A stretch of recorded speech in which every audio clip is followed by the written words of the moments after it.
This is our second and follow-up interview with well-known American comedian Trae Crowder. He is best identified by an interesting comedic brand called the Liberal Redneck. Crowder grew up in rural Tennessee near the Kentucky border. He co-authored the Liberal Redneck Manifesto, Draggin Dixie, Outta the Dark. He has come to Florida to perform at Sunshine Cathedral Performing Arts Center here in Fort Lauderdale. As our Hotspots magazine and Happening Out television network viewers know, Sunshine Cathedral is the world's largest queer church.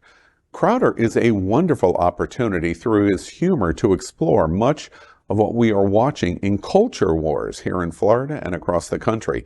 After all, Crowder is a Southerner with a very thick Southern accent, straight, married, has children, lives in Los Angeles, liberal, not religious, a huge LGBTQ plus community supporter, and regularly lampoons those that disagree with this unique combination of philosophy. So, of course, we thought it would be fascinating to talk to him. Trae Crowder, welcome to South Florida and Queer News Tonight. Yeah, hey, thank you. Good to be here in person. We had the digital version, but now we're here. Yes, I'm loving your accent. I said in the first go around, I'm from Southwest Virginia, and I had somewhat kind of an accent of yours, but I worked very hard to get rid of it, and you apparently just never decided to do that. No, I always had a big chip on my shoulder about it because and I mean, I don't know, I may have not lost it regardless, but like I grew up in a lake town in rural Tennessee where, you know, Yankees would come down and take their boats out on the lake in the summertime. And it was very much a thing, like I'm sure it is in any tourist town, where it was like, oh, they look down on the locals. They think we're all idiots. They think whatever. So I kind of had that ingrained in my head from a very early age. And I always made really good grades and all this stuff. So I was always very defiant about like, hey, no, the way that I sound doesn't mean anything about how my brain works, you know, or whatever. So I think that's maybe why I mean, I never even entertained the notion to try to get rid of it. Yeah, you know? and that's a great segue for us to start right at the top. So many unique things about you, all combined. You're like this complex stew of these different kinds of things. Many of them are contradictory. How did all of that happen? Explain to me how this of Trae Crowder developed. I mean, I think, again, part of it was being like the smart kid in this tiny redneck town, very redneck town. Like my accent actually used to be a little bit thicker when I was growing up in Salina. And still, I got made fun of for talking proper because I just, you know, had words that had multiple syllables in them. And I, you know, maybe enunciated some of them a little better. And that was pretty much it. So, like, I was always different. And I was always very aware of that. And then as I got older and my Uncle Tim, who I'm very close to, I found out he was, like, my dad explained to me that he was gay when I was like 9 or 10 years old. And then I started picking up on things I hadn't before about like how the church is there anyway, or towards gay people. And I knew that also made me different, not agreeing with any of that for a good personal reason. And I just kind of always was a little bit of, I guess, a man without a country, but I still had all these elements of somebody who grows up there. I just didn't fit in with so much of it. And it's kind of just always been that way. Trae, that's so interesting to me because the Liberal Redneck Manifesto, I want to talk a moment about that because when you put manifesto in a title, it's a declarative statement. Yeah. This is my manifesto, dragging Dixie out of the dark. So it's implying they're in dark ages, let's say, and I'm going to help drag them out. And it's based on stereotypes of Southerners, like you just said. It's based because I had the exact same situation, right, and I wanted more and pursued it. But in the South, we seem to be stereotyped that we don't want to do that, and that we're based in a lot of, especially rural communities, in ignorance. Was that your experience?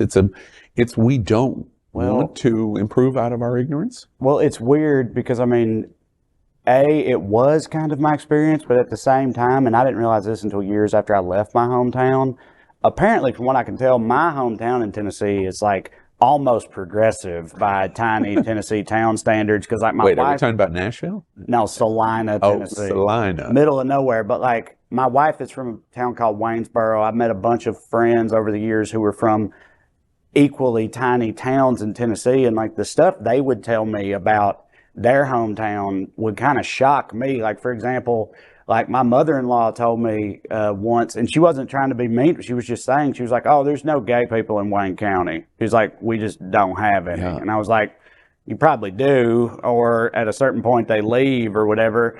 Or like the racism I heard about from some of these other towns that like I didn't really expect. I mean, there was racism there, but like when I was in high school, because we had a black community, and like saying the N-word was a good way to get whipped, you know what I mean? Like get beat up in a fight. And so it just wasn't as prevalent in that way. And also my uncle and at least two other openly gay men were like prominent business owners in the community, and like nobody was throwing bricks through their walls or nothing like that. So, or through their windows. So, I mean, it felt very stereotypical in that way, but also like comparatively, I actually think my hometown is like maybe not so bad, Not as bad. for whatever reason, you know, but I was not aware of that at the time. You know, it's interesting when you said about your wife's county and that there are no gay people in it. The other person that I have heard make the exact same statement is Vladimir Putin about Russia. Right. there's no Right. gay people in Russia Yeah. either. We just don't have any. They just not don't there. exist here somehow. Was growing up and through your experience today of the stereotype of ignorance in especially rural South, and it can lead to hate, race hate, LGBT hate, other kinds of hate. Do you see that that's commonplace, that ignorance leads to hateful situations, and that we don't want to get better? Has that been your experience? I mean, I don't know if I want to say like no, none of us want to get any better, because the other thing I think that's worth pointing out is like the difference between the Salina that my dad, or especially my grandpa, grew up in compared to the one I grew up in is pretty stark, and in a way that's better. You know what I mean? So like even in places like that, there's been a lot of objective progress over the years. But yes, I think the ignorance, I think the main thing with all that is that these people don't ever really meet anybody else or experiencing anything else other than, you know, what they're used to or what their lifestyle is like. And I feel like, you know, that's the number one thing that keeps people in that kind of regressive, ignorant space. You know, like with ever since 9/11, you know, Muslims, they don't trust them, they're scared of them, whatever. And I bet 95% of them have literally never met an actual Muslim person. No, that's fascinating to me. I moved to Fort Lauderdale to do this show 4 years ago. Broward County has almost 2 million residents, and one of the first phrases that I learned when I came here is Broward County is a majority-minority county, meaning black, LGBT, Right. women, religious diversity, etc. When you have diversity, you're Right. challenged to be better in your understanding. Exactly. And a lot of, again, my town at least had a black community in it, but a lot of towns like mine don't even have that. So there's literally no diversity at all. And yeah, I mean, I think that's the probably number one contributing factor. I'm curious in terms of how you get out of that. I was reading, I watched on MSNBC. You told The Last Words Lawrence O'Donnell, it's a very, very good show, that you attributed your liberal political views to abject poverty of your family during childhood in rural Tennessee. Explain to us what you mean that abject poverty helped create a liberal point of view of you growing up. I mean, just to put it totally simply, like, I mean, I ate food that was, you know, acquired with food stamps my whole life growing up. And like, and also, you know, I did well in school. I went to college. I got a good job, whatever. It's like, I feel like I'm living proof that those programs do work. And so it would be very hypocritical of me to be opposed to them. And I've just always, like, you hear people talk about, oh, they're just lazy, the wealth, they just won't put their feet up and collect money from the government. And it's always bothered me, because I'm like, nothing is easy or laid back about being that poor. Like, it's horrible and it's very stressful, and it's no one's like choosing that. And there might be a very small pocket of people who do that, but it's not the norm. And because I experienced it firsthand, I just always felt like that's the way you should feel about that era or that area of our politics. I want to makes sense. I want to also. That's interesting. And do you think more people in in the rural South can get to a place of thinking more broadly, like you have done? I don't know. I mean, I wish. I mean, that's one of those things, like, because that everybody knows, like, oh, they vote against their own economic self-interest, which, I mean, they do. And with Trump, at the very least, I felt like it was a little more nuanced with that, because he was lying, but I mean, he was making promises to them. Yeah. You know what I mean? They weren't, based on what he said, they weren't really voting against their own self-interest. It's just they should have known better than to trust him on any of that. He was really good at it. Yeah, right. And so, I think it's a little more nuanced than some people think. But yeah, I feel like a lot of people just get caught up with all the culture war stuff instead of like the practicality of, the Democratic Party is supposed to be for the working man and for, the regular American. And part of that's the Democratic Party's fault, I think. They've sort of lost that branding over the years. Certainly here in Florida. Yeah, which should be inexcusable. But, I mean, it just is what it is. Yeah. I also want to talk about the progression of your progressive social beliefs as it relates to LGBT acceptance. You've been quite a tremendous voice, especially when you hear your accent and where you're from. It's highly unusual. And you talk about the influence that your gay uncle had on you. Tell us a little bit about that.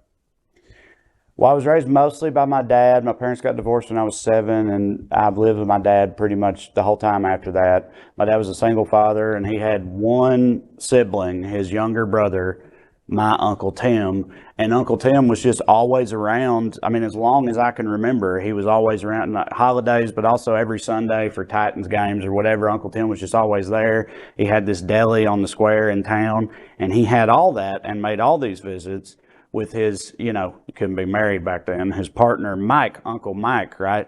And when I was a little kid, I never thought about what that was. And then, like I said, about 9 or 10, my dad explained to me, well, they're gay, they're in a relationship together.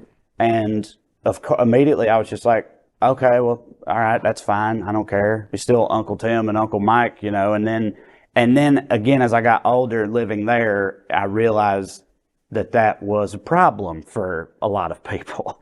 You know what I mean? Or that was not accepted and that type of thing. And I was just always very They were ostracized about in your town? Well, I mean, honestly, no, not really. It's not that they were ostracized. It was just one of those things where like no one acknowledged the truth of the situation. They never, it was not that they pretended. It's like everyone knew it, but no one talked about it. Right.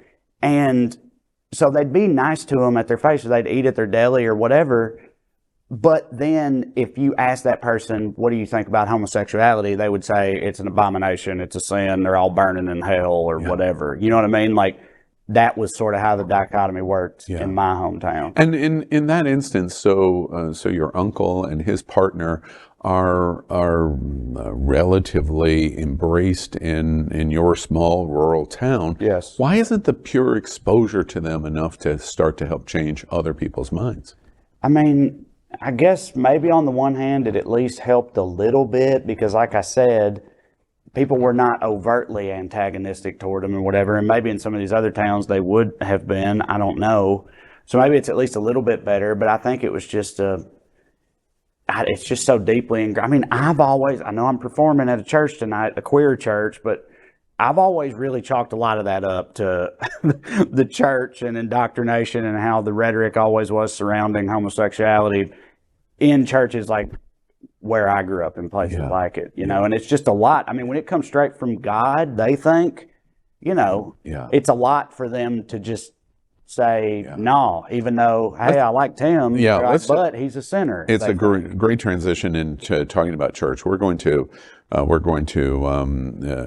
extensively explore a story that's coming out of Jacksonville. And now Jacksonville is a major metropolitan city, but it is very rural South. And the First Baptist Church in Jacksonville has announced that all of its members are going to have to sign a sexual identity pledge to pledge that they're heterosexual and that they reject LGBTQ lifestyle. The First Baptist Church of Jacksonville, Florida.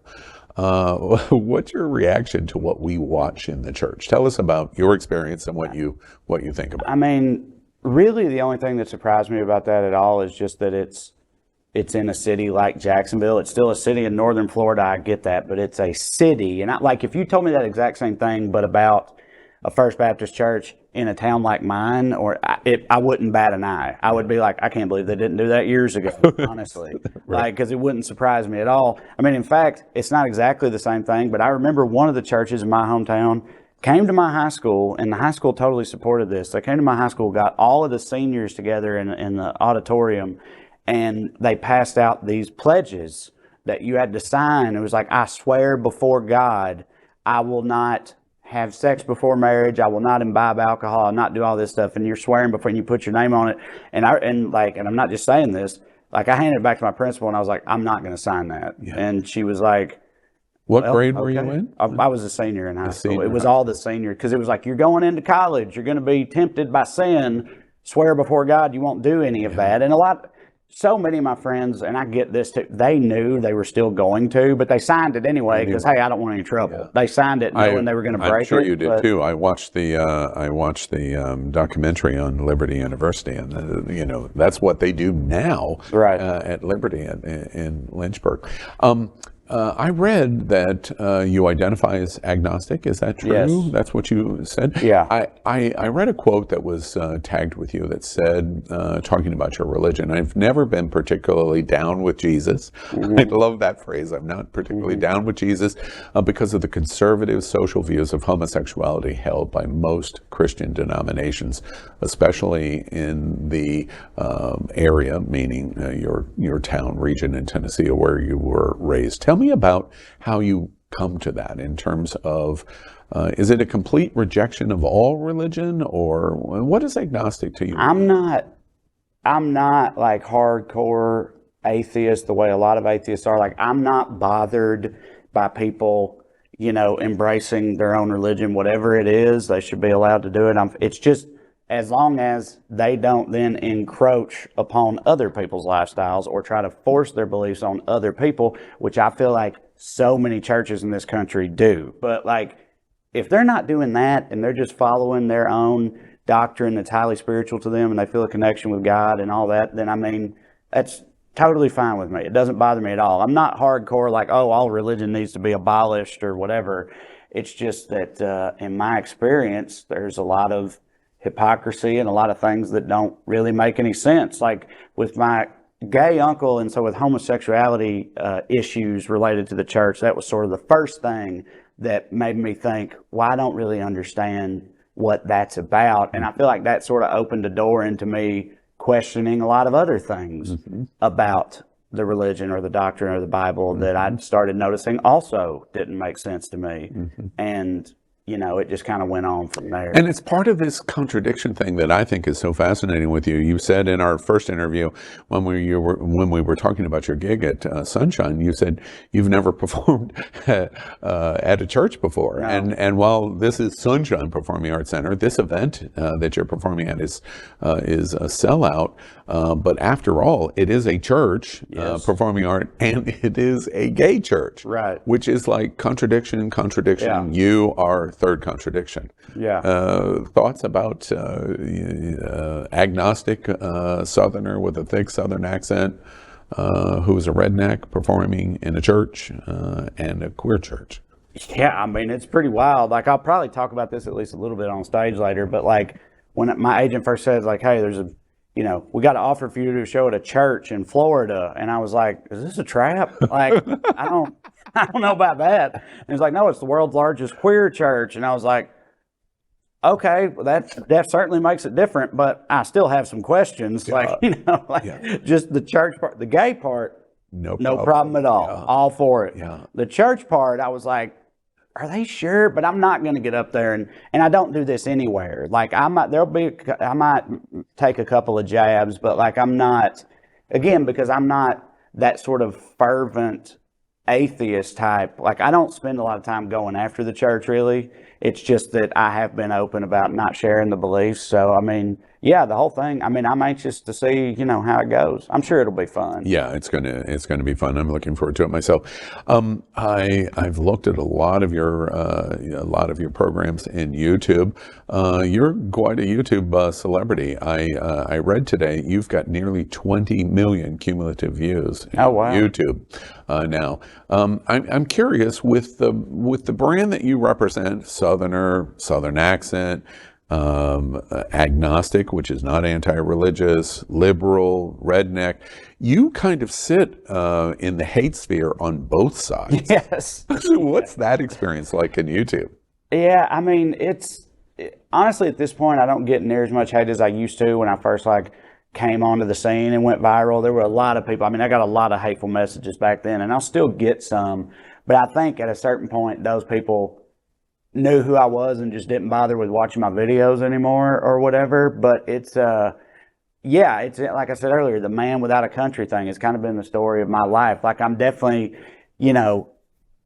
like, people would think, oh, he's a liberal, so people in the South don't like that. Oh, he's a redneck, so people on the coast don't like that. So who does like this guy? Yeah, you know what I mean? But there, your shows are selling out. Yeah, so no, there's a lot of people that are liking appeal to it. Yeah, exactly. But I can understand how at face value someone might think this dude is for no one. Yeah. But yeah, it's not true. I also want to ask you about the thing that I just briefly explored the first time we talked. Then you up and move to Los Angeles. Mm-hmm. And to me, that is one of the greatest contradictions, because your accent in Los Angeles, I frankly, I have never talked to anyone in Southern California that has as deep a Southern accent as you have. What's that reaction to you like? Well, it's funny because, yes, I will meet people who hear me talk, where are you from? I'm like, I'm from Tennessee. And they're like, oh, I'm from Tennessee too. But they have no accent at all. So I'll meet other people from the South. Right. I never meet anyone who actually sounds like me. Right. And honestly, the most common reaction it gets really just from day-to-day people at, the clerk, the cashier at CVS, or the Uber driver or whatever, is that people think it's fake, or they're skeptical of it, not in a distrusting way. And I don't know if it's because it's Hollywood and they think, oh, maybe he's an actor who's, getting ready for an audition as a possum wrangler or whatever. You know what I mean? I don't know if that's what it is, but typically, and they'll be nice about it. They'll say I really like that accent if it's real, if that's your real accent. And I'm like, yeah, it is. And then they're like, oh, well, that's cool. Yeah. People aren't usually. Do you get rejection? I mean, no one just says, oh, I don't trust you because of the way you talk. But you could tell that there are people who are like, yeah, I don't really want anything to do with this guy. And the reason I ask you that is we have a gigantic advocate, not only in Nancy Pelosi, when she was House Speaker, but in Governor Newsom. And he's a gigantic supporter of LGBTQ community. And he calls out the South frequently, over and over and over, and Governor DeSantis here in Florida. And I'm wondering if that attitude in some ways might adversely affect you, of going, well, we're lumping you into the hate that we know goes on down from the region you're from. Oh, I mean, I feel it for sure. And I think sometimes I'll get the impression from somebody that but of course, I'm reading into again, it's not like they explicitly tell me this, but I get the distinct impression from some people that it's not really a thing they can move past. Do you know what I mean? They hear the accent, they think whatever, and then it almost doesn't matter what I say after that or what I do. You know what I mean? They're just not going to be down with it because I'm just not down with that type of thing, they think. And I definitely think that's real. That's funny.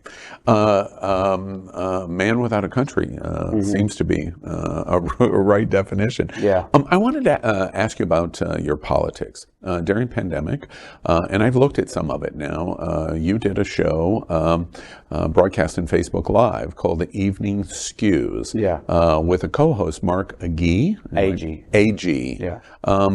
And one of the things that was most interesting to me is a lot of comedians don't focus on the politics as much. Mm-hmm. You had no issue with that. You just dived right into... Well, I mean, look, my videos, the things that most people know me for, are political in nature. That's the thing that put me on the spot in the first place.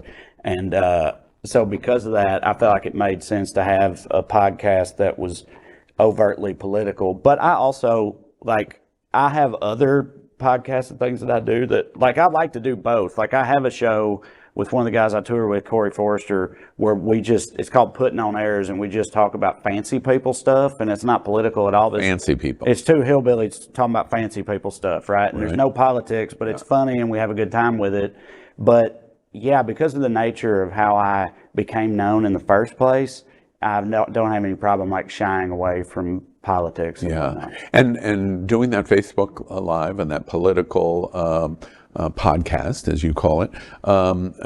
We've gotten through pandemic. I don't know. You're here in Florida.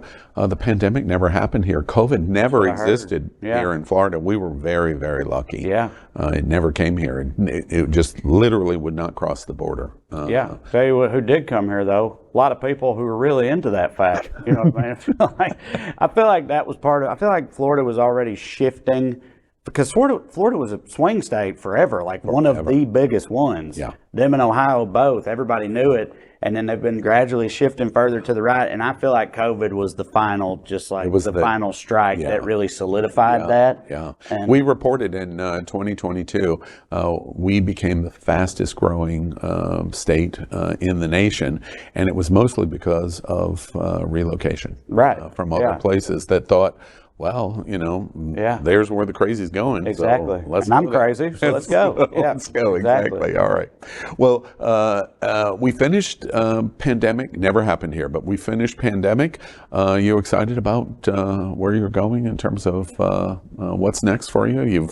All of that's behind us. You're out and about traveling and doing shows. I mean the tour's been going great response, and I'm in the process of building a new hour of material. So a lot of stuff I'm doing is new or newer, and it's still been going well, and it's just exciting as a comedian doing all of that. And then I've also got my podcast, which are fun, and then I have some TV development things I'm trying to get going, but I've been doing that for the past 6 years, and that's a really tough nut to crack, but I'm keep on pushing that boulder. That's why you're in Los Angeles? Yes, exactly. For a while, if you're a comedian, and you want to be serious about it, you had to either live in New York or Los Angeles. And I'm from the South, so just weather alone, it was LA the whole time. Ever since COVID, that's a little less true, but I've been out there and I like it, so we'll see. I want to ask you about what you represent. You're a redneck, and all of that series of jokes and comedian and other comedians. Frequently very, very funny. What's interesting to me is you kind of have that same branding perspective, but you are so pro LGBT, vigorously talk about it. He did not, and I'm curious because I want to ask you about the seat you represent. Many LGBT will watch this; they'll come to your shows because they get interested in what you say and try to understand why you've been able to accomplish it when others haven't. It comes down to you have so much of what we call white male privilege. I have it in white gay male privilege as being gay, meaning you're straight, you're male, and you're in a cohort that launches much of the culture war attack on LGBT, frankly, like what we're watching from our governor here in Florida and so many more. But you break every one of the results of that white gay privilege. Why don't more people get to the place of where you're at? I mean, I think it circles back to one of the first things we talked about with the importance of diversity and exposure. You know what I mean? A lot of people just don't have that. And then some people do. They have a beloved family member come out as gay and they kick them out and disown them or whatever. But I just can't understand the lack of humanity required to do something like that. But apparently some people have it, but I don't. And it's just a thing that I never questioned for a second, because of the nature of my relationship with my uncle and him being gay and all that. It was never anything that I struggled with, So It's hard for me to say. You have children. How old? 10 and 11, boys, two of them. Both of them boys. Yeah. Have you thought about the chance of either one of them identifying as gay? Yeah, I have thought about it. In fact, it's old. It's on our comedy album that we did, me, Corey, and Drew. But I had a bit about, and obviously this is just a comedy bit. I'm kidding around, but I was talking about how serious college football is in the South, and I'm from Tennessee, and the whole bit is like, I would so much prefer one of my sons be gay than be an Alabama fan. That's right. Right. And that was the whole point of it. Right. And I thought it was funny, and I already recorded it and put it out. But we did a show at a gay nudist resort. Right. Right. Two of them actually. And the first time I did that bit, and some of those guys came up to me afterwards, and they weren't admonishing me. They weren't being, like antagonistic about it.